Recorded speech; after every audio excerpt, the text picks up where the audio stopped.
மார்க்க அடிப்படையில் என்ன நம்பணும்னு கேட்டா, உயிரை அல்லாஹ் எடுக்குவான், அதை நம்பணும். உயிருங்கிறது நம்மளை அந்த உயிருண்ட என்ன, அது என்ன மெட்டீரியல், அது என்ன சாமா, அதை உங்களுக்கு சொல்ல இயலாது, அதை உங்களால் புரிஞ்சுக்கிற இயலாது.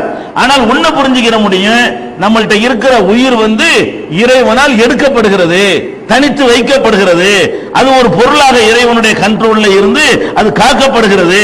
அப்படிங்கிறதுக்கு ஏராளமான சான்றுகளை நம்ம குர்ஆன்லயும் ஹதீஸ்களையும் பார்க்க முடிகிறது. எப்படிலாம் பார்க்கிறோம்? இந்த உயிரை எடுக்கிறதை பற்றி அல்லாஹ் சொல்லும் பொழுது பலவிதமாக அல்லாஹ் உயிர்களை கைப்பற்றுகிறான். ஒவ்வொரு விதமான குற்ற செயலில் ஈடுபட்டவர்களுக்கு அதுக்கு தகுந்த மாதிரி உயிரை எடுக்கும் பொழுதையே சில அதிரடியான நடவடிக்கை மூலமாக அல்லாஹ் சிலருடைய உயிரை எடுக்கிறான். எப்படிலாம் எடுக்கிறான்? 3 விதமான தவறு செய்தவர்கள் குறிப்பிட்டு விட்டு இவங்களுடைய உயிரை எடுக்கிறது ரொம்ப கஷ்டமா இருக்கும். நீங்க பார்க்கலாம், யார் அல்லாஹ் சொல்றான்னு கேட்டா 6வது சூராவுல 93வது வசனத்தை எடுத்து பாருங்கள். ஒமன் அலமு, மிகப்பெரிய அநியாயக்காரன் யார்? மிம்மன் இஃப்தரா அலல்லாஹி கதிபன், அல்லாஹ்வின் மீது பொய்யை இட்டு கட்டுறவன். ஃபர்ஸ்ட் குற்றவாளி யாரு? அல்லாஹ் மேல அல்லாஹ் ஒன்னு சொல்லலன்னு தெரிஞ்சு அல்லாஹ் சொல்லி இருக்கிறான் அப்படின்னு சொல்லி அல்லாஹ்வின் பேர்ல பொய்களை இட்டு கட்டி சொல்றான் பாருங்க. அப்படிப்பட்ட ஒருத்தனை விட மிகப்பெரிய அநியாயக்காரன் யார்? அவ் கால, அல்லது அவன் சொல்கிறான், ஊஹிய இலைய, எனக்கும் இறைவனிடமிருந்து செய்தி வருகிறது என்று சொல்கிறான். உலம் யூஹ இலைஹி செய்வோன், அவனுக்கு எந்த செய்தியுமே வரவில்லை. ஒரு செய்தி வராம இருக்கும் பொழுது இந்த பொய் நபி வருவாங்கல்ல, ரசூல் ஸல்லல்லாஹு அலைஹி வஸல்லம் காலத்துக்கு பிறகு அவங்களுக்கு உள்ளது. இதெல்லாம் ரசூல் ஸல்லல்லாஹு அலைஹி வஸல்லம் காலத்திலே சில பொய்யர்கள் வந்தாங்கல்ல, அவங்களுக்கும் உரியது. அவ என்ன செய்யறாங்கன்னு கேட்டா, ஊஹிய இலைய, எனக்கு இறைவனிடமிருந்து செய்தி வருகிறது, உலம் யூஹ இலைஹி செய்வோன், அவனுக்கு எந்த செய்தியும் வராமலேயே இப்படி சொல்றான். இரண்டாவது, இவனோட அநியாயக்காரன் யார்? ஒமன் கால, இன்னும் ஒருத்தர் இருக்க, அவனை விட அநியாயக்காரன் யார்? ச உன்சிலு மிஸ்லமா அன்சல் அல்லாஹ், இது என்ன பெரிய குர்ஆன், இது மாதிரி நானும் எத்தனை வேதங்களை நானும் இறக்குவானுங்கிறான். 3 விஷயம். ஒன்னு, அல்லாஹ் மேல பொய்யை இட்டு கட்டுறது. காபத்துல்லாவை நிர்வாணமா தவாப் செய்வாங்க. ஏன்டா செய்வீங்கன்னு கேட்டா, அல்லாஹ் அமரனா பிஹான்றாங்க, அல்லாஹ் சொல்லி தான் செய்யறோம்ன்றாங்க. காபத்துல்லாவை அன்றைக்கு இருந்த நபிகள் நாயகம் ஸல்லல்லாஹு அலைஹி வஸல்லம் காலத்தில் வாழ்ந்த எதிரிகள், அறியாமை கால மக்கள் நிர்வாணமாக வலம் வருவார்கள். என்னங்கடா நிர்வாணமா இப்படிலாம் பண்றீங்களே, இதெல்லாம் செய்யலாமா? அல்லாஹ் சொல்லித்தான் செய்யறோம் அப்படின்றாங்க. அல்லாஹ் விட்டு சொன்னார தனியா? அப்ப அல்லாஹ் மேல இட்டு கட்டிக்கிட்டு அதை செய்யறது, அந்த மாதிரியான விஷயங்கள். அப்ப அல்லாஹ் மீது இட்டு கட்டுறவன் தனக்கு எந்த செய்தியும் இறைவனிடமிருந்து வராமல் எனக்கு வஹி வருது என்று சொல்லி நபி என்று தன்னைய வாதிடக்கூடியவன், அல்லது அல்லாஹ் இறக்குன மாதிரி நானு இறக்குவேன், இதே மாதிரி வேதங்களை என்னாலையும் தயாரிக்க முடியும் என்று சொல்றான் பாருங்க. இதை இவங்களை விட அநியாயக்காரன் யாருன்னு சொல்லிட்டு அல்லாஹ் சொல்றான், வலவ் தரா இதில் லாலிமூன ஃபீ கமராத்தில் மௌத், அந்த மௌத்துடைய நெருக்கடியான வேளையில இந்த அநியாயக்காரர்கள், இந்த 3 பேரையும் சொல்றான், இந்த அநியாயக்காரர்கள் நீ பார்க்க வேண்டுமே, இவங்களுடைய உயிரை எப்படி எடுப்பேன் என்பதை நீ பாரு. எப்படி எடுப்பான அல்லாஹ்? ஒல் மலாயிகத்து பாசித்து ஐதீஹிம், வானவர்கள் தங்களுடைய கரங்களை எல்லாம் விரித்து கொண்டு அஹ்ரிஜு அன்ஃபுஸகும், வெளியேற்ற அவன் உயிரை அப்படின்னு மலக்குகள்லாம் என்ன செய்வாங்களாம், அதிரடியாக அவனிடம் இருந்து அந்த உயிரை வெளியேற்ற சொல்வார்கள்.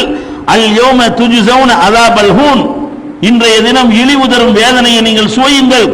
பிமா குன்தும் தகூலுன அலல்லாஹி கைரல் ஹக், அல்லாஹ்வின் மீது உண்மைக்கு மாறான செய்தியை சொன்ன காரணத்தினாலையும், குன்துமன் ஆயாத்திஹி தஸ்தக்பிரூன், அல்லாஹ்வுடைய வசனங்களை அலட்சியம் செய்த காரணத்தினாலையும் மலக்குமார்கள் என்ன செய்வாங்களா, அதிரடியாக எட்ரா உயிரன்னு சொல்லி அடிச்சு வாங்குவாங்கல்ல, அந்த மாதிரி வெளியேற்றுவார்கள் என்று 6:93 சொல்றான். அப்ப இந்த தன்னை நபி என்று வாதிட்டவர்களுக்கெல்லாம் நீங்க பாத்தீங்கன்னா வரலாற்றுல அவங்க உயிர் இப்படித்தான் போயிருக்கும், சும்மா போகாது. ரொம்ப அந்த அடிச்சு மிதிச்சு வாங்கினா எப்படி போகுமோ அந்த மாதிரியான அறிகுறிகளோடு தான் அவர்களுடைய உயிரை அல்லாஹ் மலக்குகள் மூலமாக கைப்பற்றுவான் அப்படின்னு இது குறிப்பிட்ட 3 குற்றத்துக்கு தான் அல்லாஹ் சொல்லி காட்டுறான். பொதுவாக முஸ்லிம்களுக்கும் பொதுவாக முஸ்லிம் அல்லாதவங்களுடைய உயிரை கைப்பற்றுவதை பத்தி இங்க சொல்லல. 3 குற்றத்தை சொல்லி இந்த அநியாயக்காரர்கள் அல்லாஹ் மேல உண்மைக்கு மாறான செய்தியை சொன்ன காரணத்தினால் இப்படி உயிரை வாங்குவோம் அப்படிங்கிறான். அதே மாதிரி சத்தியத்துக்கு எதிராக, உண்மையான மார்க்கத்துக்கு எதிராக ஆயுதம் தாங்கி போராட வர்றாங்கல்ல, போராட அதுக்கப்புறம் திரும்பி போயிடுறாங்க, வெற்றியோ தோல்வியோ இந்த உலகத்தில் அடைஞ்சு திரும்பி போயிடுறாங்க. இந்த மாதிரி வந்தவர்கள் உயிரை கைப்பற்றுவதற்கு ஒரு மெத்தடை எல்லாம் சொல்லி காட்டுறான். இவங்க உயிரை எப்படி எல்லாம் கைப்பற்றுவானா, இதுல 8வது சூறாவுல 47, 48, 49, 50, 51 5 வசனங்கள்ல வரிசையா சொல்றான். யுத்த களத்துக்கு வரக்கூடியவங்க, அங்க சவால் விடக்கூடியவங்க, ஆணவத்தோடு சத்தியத்துக்கு எதிராக நடவடிக்கையில் ஈடுபட்டவங்க, இவங்களை எல்லாம் குறிப்பிட்டு விட்டு வலவுத்தரா இது வஃபல்லதீன கஃபருல் மலாயிகத்து, இந்த நிராகரிப்பவர்களை, இந்த மாதிரி போர்க்களத்தில் சத்தியத்தை அழிக்க வர்றாங்களே இந்த நிராகரிப்பவர்களை வானவர்கள் உயிரை கைப்பற்றுவார்கள். எப்படி கைப்பற்றுவார்களா, யல்ரிபூன உஜூஹஹும் அதுபாரஹும், அவங்களுடைய முகங்களிலும் அவங்களுடைய பின்புறத்திலும் கடுமையாக அடித்து அவங்களுடைய உயிரை கைப்பற்றுவார்கள். வதூகு அதாபல் ஹரீக், சுட்டரிக்கும் வேதனையை சுவையுங்கள் என்று அவர்களுக்கு சொல்வார்கள். ذالک பிமா கத்தமத் ஐதீக்கும், இது உங்களுடைய கரங்கள் செய்த செயலுடைய விளைவு, அந்த விளைவை சுவையுங்கள் என்று சொல்லி கைப்பற்றுவார்கள் என்று சொல்லி இந்த மாதிரி சக்திக்கு எதிராக களம் இறங்கி போராடுறாங்க பாருங்க, அவங்களுக்கு எல்லாம் அடிச்சு முகத்திலையும் முதுகுலையும் பின்புறத்திலையும் அடித்து உயிர்களை கைப்பற்றுவார்கள் என்று சொல்லி அல்லாஹ் சொல்லி காட்டுகிறான். இதே மாதிரியான அடித்து கைப்பற்றக்கூடியவர்களாக இன்னொரு சாராரை அல்லாஹ் சொல்கிறான். யார் இஸ்லாம் என்ற இந்த சத்திய மார்க்கத்தை உண்மைஎன்று விளங்கி ஏற்றுக்கொண்ட பிறகு மாறிக்கொண்டார்களோ, இஸ்லாத்தை ஏற்றுக்கொண்ட பிறகு அல்ல இஸ்லாமிய குடும்பத்தில் பிறந்த பிறகு அதை விட்டு வெளியேறி விடுகிறார்களோ, அவங்கள பத்தி எல்லாம் சொல்லும் பொழுது இன்னல்லதி நர்த்தத்துவலா அதுபாரியும் மின்பாதி மாத்த பையன் லஹுமுல் ஹுதா, சத்தியம் இதுதான் என்றவர்களுக்கு தெளிவான பிறகு யார் தங்களுடைய நிலையை மாற்றிக்கொண்டு வந்த வழியை திரும்பி சென்று விட்டார்களோ அவர்களை பற்றி எல்லாம் பேசும் பொழுது கைஃப இதா தவஃபத்துஹுமுல் மலாயிகத்து யல்ரிபூன உஜூஹஹும் அதுபாரஹும், அவங்களுடைய முகங்களிலேயும் பின்புறத்திலும் அடித்து வானவர்கள் இவர்கள் உயிரை கைப்பற்றும் பொழுது எப்படி இருக்கும். அப்ப இந்த 3 சாரார அல்லாஹ் குறிப்பிட்டு சொல்றான். அதாவது யார் 3 சாராரு, ஒன்னு அல்லாஹ் பேர்ல இட்டு கட்டுறவன், வகி வராம வகி வந்துச்சுன்னு சொல்றவன், இது என்ன பெரிய குரான், நான் கூட குரான் மாதிரி கொண்டு வந்துருவேன் அப்படின்னு அல்லாஹ்வுடைய வசனங்களுக்கு எதிராக போர் தொடுக்கிறவன், சண்டைக்கு வரக்கூடிய யுத்தம் செய்து சத்தியத்தை அழிக்கிறதுக்காக உள்ளவன், அதே மாதிரி ஏற்றுக்கொண்ட விட்டு மறுக்கிறான்ல இப்படிப்பட்டவன், இந்த 3 சாராருடைய உயிரை எடுக்கிறது மற்றவர்களை எடுப்பதிலிருந்து கொஞ்சம் கடுமையாகவும் கொஞ்சம் கொடூரமான முறையிலும் அல்லாஹ் எடுப்பான் என்பதை இந்த வசனங்களில் இருந்து நம்ம அறிந்து கொள்கிறோம். இது 47, 25, 26, 27, 28 47வது சூறாவுல 25வது வசனம், 26வது வசனம், 27வது வசனம், 28வது வசனம், இதெல்லாம் குறிப்பிட்ட சாராருக்கு உள்ளது. இது இல்லாம மற்றவர்கள் இருக்காங்கல்ல, அது அல்லாஹ் ரெண்டா பிரிச்சிடறான்.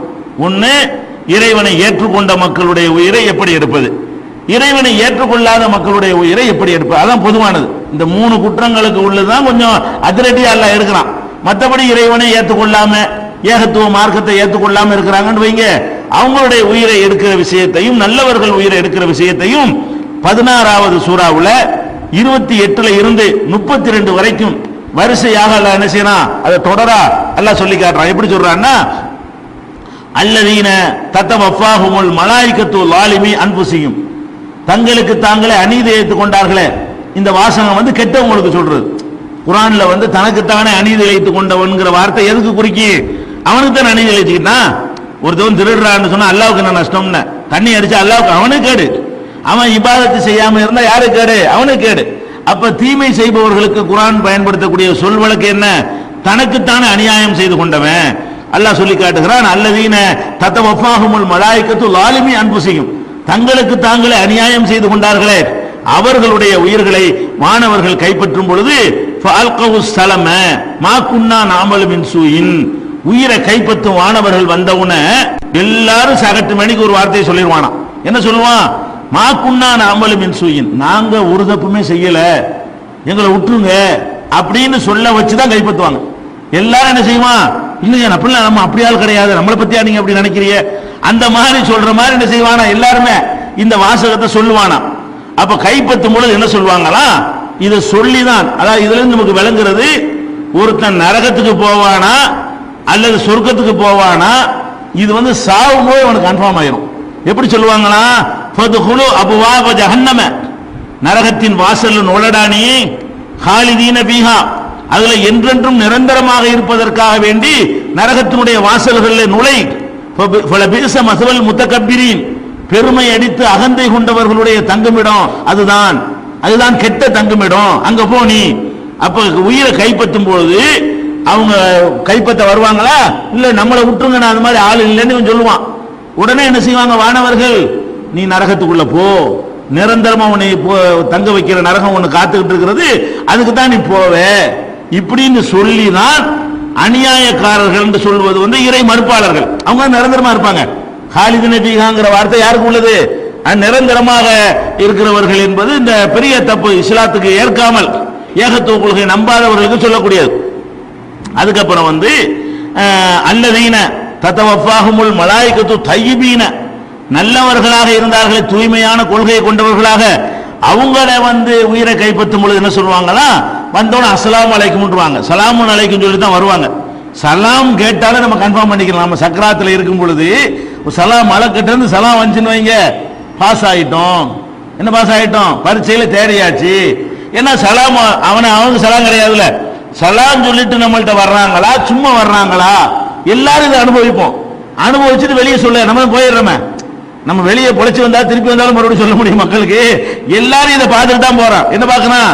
ஒன்னு மலக்குகள் சலாம் சொல்றத பார்ப்பான், இல்லைன்னா போங்கடா நரகத்துக்கு அப்படிங்கிற ஒரு சொல்ல கேட்டுட்டு தான் மௌத்தாகிறான். அப்ப நல்லவர்களாக இருப்பவர்களுக்கு சொல்லுவாங்களா, யகூலுன சலாமுன் அலைக்கும், உங்கள் மீது சாந்தி உண்டாகட்டும், உதுகுலுல் ஜன்னா, நீங்கள்லாம் சொர்க்கத்துக்கு போங்கள், பிமா குந்தும் தாமலூன், நீங்கள் செய்த நல்லறம் செய்த காரணத்தினால் சொர்க்கத்திற்கு போங்கள். அப்ப இந்த உயிரை எடுக்கக்கூடிய நேரத்தில் வந்து நரகவாசிகளை வந்து நரகத்துக்கு போங்க என்றும், சொர்க்கவாசிகளை சொர்க்கத்துக்கு போங்க என்றும் என்ன செய்யப்பட்ட சொல்லப்பட்டு விடும் என்பதை இந்த 16வது சூறாவுல 28, 29, 30, 31, 32வது வசனங்கள்ல நீங்கள் பார்க்கலாம். இதுல இன்னும் பல இடங்கள்ல இந்த மாதிரி இதே கருத்துப்பட குர்ஆன்ல வசனங்கள் வருகிறது.